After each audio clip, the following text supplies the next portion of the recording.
রবি ঠাকুরের একটি কবিতা বলার সাহস করছি, তোমরা ভুল ত্রুটি ক্ষমা করো। শেষের কবিতা। দূরত্ব যদি সত্যি ভালোবাসার গভীরতা বাড়িয়ে দেয়, তবে আমি দূরেই থাকতে চাই, অনেক অনেক দূরে। আপনজনেরা যদি আমাকে আপন ভাবতে কুণ্ঠাবোধ করে, তবে গোটা পৃথিবীটাকে আপন বানিয়ে ফেলব। কেউ না কেউ তো কখনো না কখনো আমাকে স্মরণ করবে।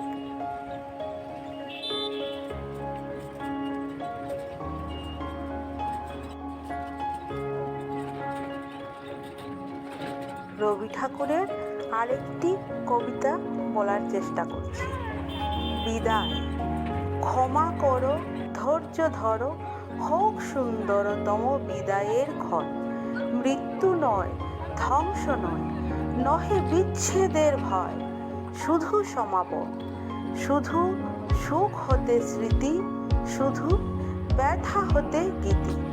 তরি হতে তীর, খেলা হতে খেলা শ্রান্তি। বাসনা হইতে শান্তি, নভ হতে ক্রীড়া নীড়।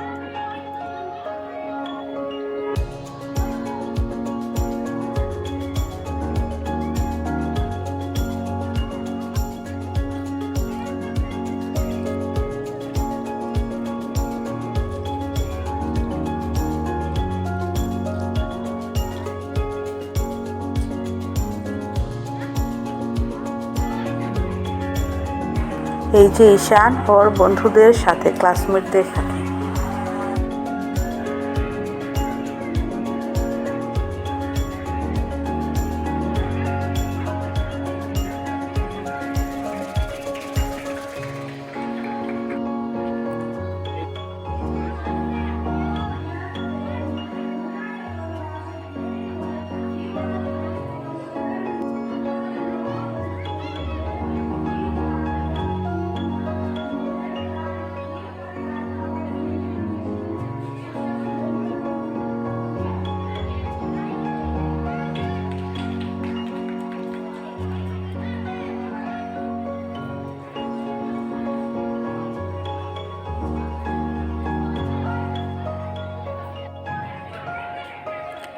ঈশান ওর বন্ধুদের সাথে বসে আছে, আর ওরা তোমরা সবাইকে হাই করছে।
এখন আমরা চলে যাচ্ছি এমবাজারে। ও ঈশান একটা ওয়াটার বটল কিনবে, ওর জন্য 3-4 দিন ধরে পাগল হয়ে গেছে, ওকে কিনে দিতেই হবে।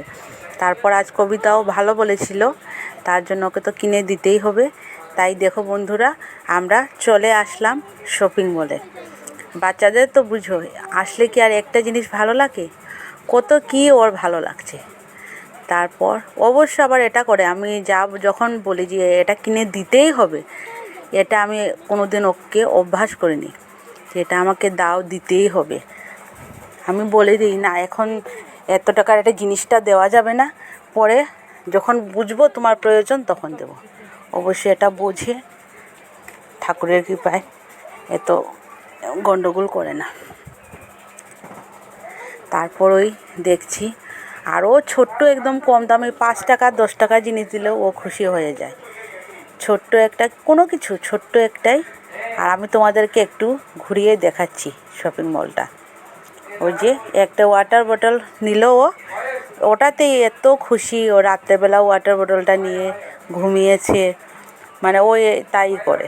যখন যা ছোট জিনিস পায়, ছোট হোক নতুন, ছোট্ট একটা জিনিস হলেও তাতেও অসন্তুষ্ট আমার ছেলে বলে বলছি না, কিছুতেই ও হয় না। ছোট্ট একটা এটা দেখে দেখুন ও রেমওয়াক করে নিচ্ছে এই বোতলটা পেয়ে।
ওইখানে আর কথা হয়নি, শোনা যায় না, আর সব জায়গায় ব্লগ করতে লজ্জাও লাগে, ভিডিও করতে।